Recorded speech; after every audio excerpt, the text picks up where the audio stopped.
Alappuzha SL പുരം KCB assistant executive എഞ്ചിനീയറെ മർദ്ദിച്ച കേസിൽ CITU ജീവനക്കാരായ പ്രതികളുടെ മുൻകൂർ ജാമ്യാപേക്ഷ പരിഗണിക്കുന്നത് ഏപ്രിൽ 2 മാറ്റി. LDF കുടുംബയോഗത്തിന് പോകാൻ കൂട്ട അവധിയെടുത്തതിനെ ചൊല്ലിയായിരുന്നു SL പുരം KCB ഓഫീസിലെ കയ്യാങ്കളി.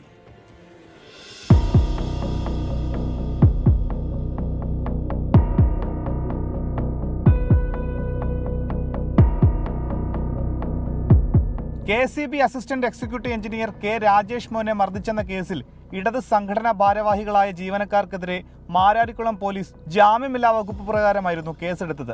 ഈ കേസിൽ മുൻകൂർ ജാമ്യാപേക്ഷ ഇത് 2ാം തവണയാണ് ആലപ്പുഴ ജില്ലാ കോടതി മാറ്റിവെക്കുന്നത്. കഴിഞ്ഞ 16-നാണ് കേസിനാസ്പദമായ സംഭവം. ഇതിനുശേഷം പ്രതികളെല്ലാവരും ഒളിവിലാണ്. സംഭവത്തിൽ KCB അന്വേഷണം നടത്തിയിരുന്നെങ്കിലും വകുപ്പ് തല നടപടി ഇതുവരെ ഉണ്ടായിട്ടില്ല. മുൻകൂർ ജാമ്യാപേക്ഷയിലെ കോടതി വിധി എന്താണെന്ന് അറിഞ്ഞ ശേഷമായിരിക്കും നടപടി. ജാമ്യാപേക്ഷ തീർപ്പാക്കുന്നതിന് മുൻപ് അച്ചടക്ക നടപടി വന്നാൽ അത് കോടതിയിൽ ഉന്നയിക്കപ്പെടുമെന്നും യൂണിയൻ നേതാക്കൾക്ക് ജാമ്യം കിട്ടാൻ തടസ്സമാകുമെന്നും മനസ്സിലാക്കി ഭരണപക്ഷം സമ്മർദ്ദം ചെലുത്തി നടപടി വൈകിക്കുകയാണെന്നാണ് ഒരു വിഭാഗം ജീവനക്കാർ ആരോപിക്കുന്നത്.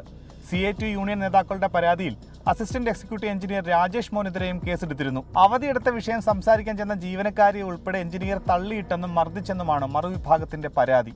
24 ആലപ്പുഴ.